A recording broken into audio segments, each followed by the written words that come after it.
This is our tea light lantern. I utilize 3M backing on each of the front and side pieces so that it makes it easier to add the flex. You just remove the backing and apply the flex to it.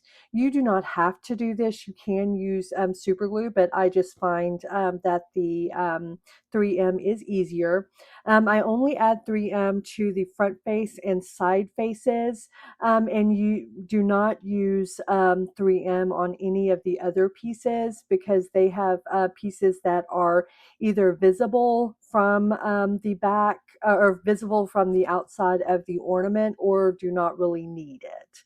So once I apply all the flux, I then put together the actual pieces. These can be as loose or as tight as you want them. I have test pieces that you can measure your thickness of your board and decide which piece to use and then test them fit out. I do like all of the pieces to be very secure, so I do apply just a little bit of super glue to, the back.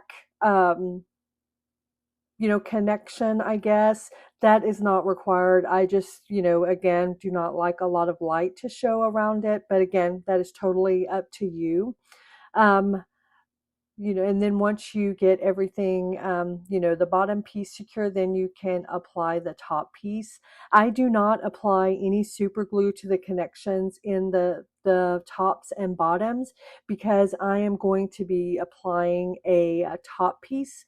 Again, you can stop right here if you want and leave the connection pieces visible, but I like to have the connection pieces hidden because I think it makes a more polished finish.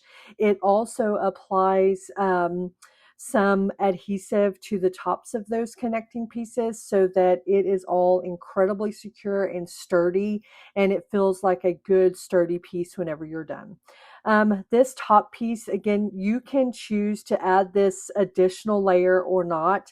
I like the look of the additional layer, but again, it's totally optional. Once you have applied all of the pieces, then you can just adhere the little star to the front. I like the contrast of the dark and light so you can visibly see the star.